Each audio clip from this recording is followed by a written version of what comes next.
Fordow nuclear base భూమికి వందల అడుగుల లోతులో నిర్మించిన అణు స్థావరం ఇది. ఇరాన్పై ఎన్ని దాడులు చేసినా అంతిమంగా ఫోర్డోను ధ్వంసం చేయడమే ఇజ్రాయెల్ టార్గెట్. కానీ అది అమెరికా సపోర్ట్తోనే సాధ్యమవుతుంది. కానీ ట్రంప్ మాత్రం ఈ విషయంలో సమయం కావాలి మిత్రమా అంటూ టైంపాస్ చేస్తున్నారు. దీంతో తామే ఫోర్డోను ధ్వంసం చేస్తామని ప్రకటించారు నెతన్యాహు. ఇక్కడే ట్రంప్ నుంచి కీలక ప్రకటన వచ్చింది. ఫోర్డోను తాము లేకుండా టచ్ చేయలేరనేది ఆ ప్రకటన సారాంశం.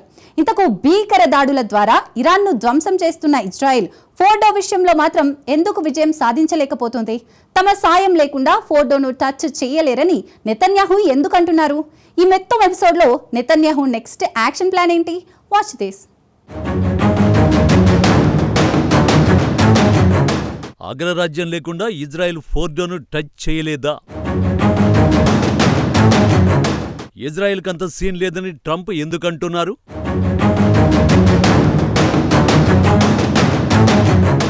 ఫోర్డోపై దాడి విషయంలో నెతన్యాహు నెక్స్ట్ యాక్షన్ ఏంటి?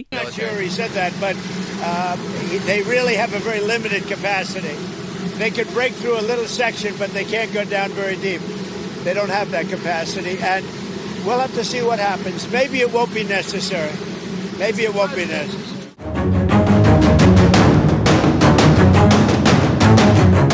ఇరాన్తో భీకర పోరు సమయంలో ఇజ్రాయెల్ను షాక్కు గురిచేసిన ప్రకటన ఇదే. అమెరికా సహాయం లేకుండా ఇరాన్ అణు కేంద్రాన్ని నాశనం చేసే శక్తి ఇజ్రాయెల్కు లేదని ఆయన అన్నారు. ఇజ్రాయెల్ దాడుల్లో చాలా సైనిక లబ్ధి పొందింది. కానీ అమెరికా సాయం లేకుండా ఇరాన్లోని ఫోర్డో అణు కేంద్రాన్ని నాశనం చేయడం ఇజ్రాయెల్ వల్ల కాదు. ఒకవేళ దాడి చేసినా పెద్దగా ఫలితం ఉండదని, వారికి ఆ శక్తి లేదు అని అన్నారు. ట్రంప్ ఈ మాట ఊరికే చెప్పడం లేదు. ఫోర్డో న్యూక్లియర్ ఫెసిలిటీని కొట్టాలంటే ఇజ్రాయెల్కు అమెరికా సపోర్టు తప్పనిసరి. ఎందుకో తెలియాలంటే అసలు ఫోర్డో న్యూక్లియర్ బేస్ను ఎంత పకడ్బందీగా నిర్మించారో తెలుసుకోవాలి.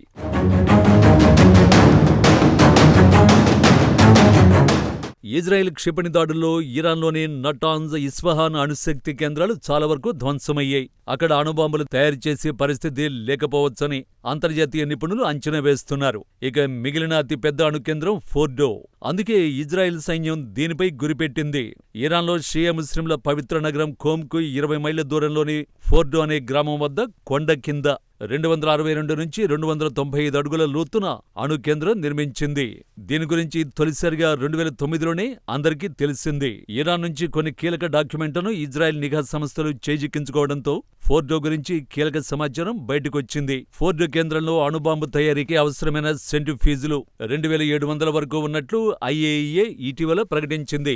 ఈ బేస్లో శాస్త్రవేత్తలు యురేనియంను 60% వరకు శుద్ధి చేశారు. దాన్ని 90%గా మార్చడానికి పెద్దగా సమయం పట్టదు. ఇప్పుడున్న యురేనియంను 233 కిలోల వెపన్ గ్రేడ్ యురేనియంగా కేవలం 3 వారాల్లో మార్చొచ్చు. 9 అణుబాంబులు తయారు చేయడానికి ఈ మాత్రం యురేనియం చాలు.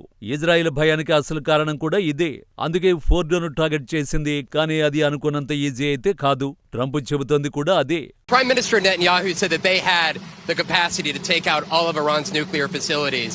So what role would the U.S. be able to play, and why would they, if Israel says that they have all of the abilities, their own military? I'm not sure he said that, but they really have a very limited capacity. They could break through a little section, but they can't go down very deep. They don't have that capacity, and we'll have to see what happens. Maybe it won't be necessary. Maybe it won't be necessary.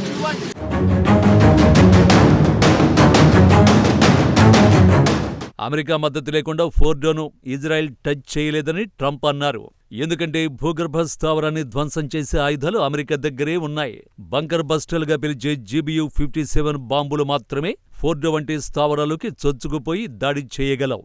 ఉపరితలం నుంచి 90 మీటర్ల లోతులో రాతి కొండల కింద ఉన్న అణు కేంద్రాన్ని ధ్వంసం చేయాలంటే GBU-57లతోనే సాధ్యమని అమెరికాలోని ఇజ్రాయెల్ రాయబారి ఎచిల్ లీటెర్ స్వయంగా చెప్పారు. సొంతంగా పని పూర్తి చేసే సామర్థ్యం ఇజ్రాయెల్కు లేదు కాబట్టి అమెరికాపై ఆధారపడక తప్పదు. GBU-57ల విషయానికొస్తే ఇవి భూమిలోకి దూసుకెళ్లి పేలుళ్లు సృష్టిస్తాయి. ఒక్కో బాంబు 60 మీటర్ల లోతు వరకు దూసుకెళ్లగలదు. అమెరికా వైమానిక దళానికి చెందిన B-2 స్టెల్త్ బాంబర్ల ద్వారా GBU-57 బాంబుల్ని ప్రయోగించాల్సి ఉంటుంది. ఫోర్డో న్యూక్లియర్ సెంటర్ను ధ్వంసం చేయాలంటే కేవలం ఒక్క బాంబు సరిపోదు. ఒకే చోట వెంటనే కనీసం 2 బాంబులు ప్రయోగిస్తేనే ఆశించిన ఫలితం ఉంటుంది. ఎందుకంటే ఈ బాంబు 60 మీటర్లే వెళ్లగలదు. ఫోర్డో 90 మీటర్ల లోతులో ఉంది. సో వెనువెంటనే బాంబులు సంధిస్తేనే లక్ష్యం ధ్వంసమవుతుంది. కానీ ట్రంప్ మాత్రం ఫోర్డోపై దాడికి మద్దతునిచ్చే విషయంలో 2 వారాల సమయం కావాలంటున్నారు. అందుకే ఇజ్రాయిల్ మరో ప్లాన్ వేసింది.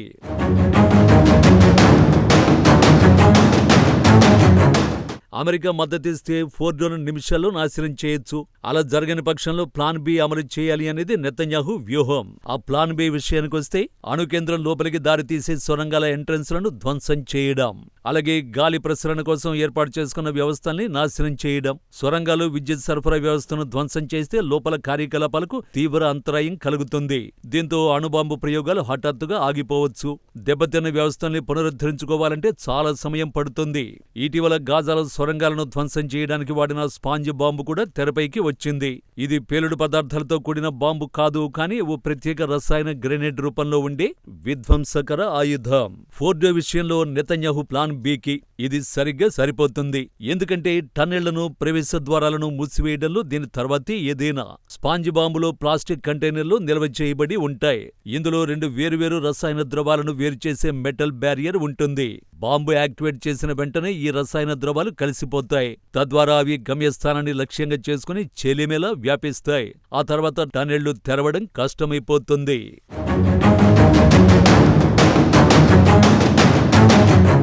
ఫోర్డోపై దాడి విషయంలో అమెరికా అనుమతి కోసం వేచి చూడలేమని నెతన్యాహు ఇప్పటికే ప్రకటించారు. చెప్పినట్టే ఇరాన్ అణుస్థావరాలపై దాడులు తీవ్రం చేశారు. ఇస్ఫహాన్ అణు కేంద్రం లక్ష్యంగా ఇజ్రాయెల్ తాజాగా దాడులకు దిగింది. టెహరాన్ సహా ఇతర ప్రాంతాల లక్ష్యాలపై ఇజ్రాయెల్ ఫైటర్ జెట్టుతో విరుచుకుపడింది. పశ్చిమ ఇరాన్లోని బ్యాలిస్టిక్ క్షిపణి తయారీ కేంద్రాలపైన 25 యుద్ధ విమానాలతో దాడులు చేయడంతో తీవ్ర నష్టం వాటిల్లింది. కాస్పియన్ సముద్రం సమీపంలోని రాస్త్ నగరంపైన బాంబులతో దాడి చేసింది. దీనికి కొద్ది గంటల ముందు ఇజ్రాయెల్ రక్షణ మంత్రి ఖాట్జ్ IDF కు సంచలన ఆదేశాలు ఇచ్చారు. ఇరాన్ పాలనను అస్థిరపరచడానికి దాడుల్ని మరింత తీవ్రతరం చేయాలని సూచించారు. ఇరాన్ ప్రభుత్వ కేంద్రాలు, సంస్థలు, మౌలిక సదుపాయాలు, ఆస్తులను లక్ష్యంగా చేసుకోవాలన్నారు. టెహరాన్లోని శక్తివంతమైన బాసిజ్, ఇస్లామిక్ రెవల్యూషనరీ గార్డ్ కార్ప్స్ వంటి కేంద్రాల్ని ధ్వంసం చేయాలని సూచించారు. సో అమెరికా లేకపోయినా ఇరాన్ను విడిచిపెట్టేది లేదనే సంకేతాలు ఇస్తున్నారన్నమాట. మరో 1-2 రోజుల్లోనే ఫోర్డోపై గ్రౌండ్ ఆపరేషన్కు దిగినా ఆశ్చర్యపోవలసిన అవసరం లేదు.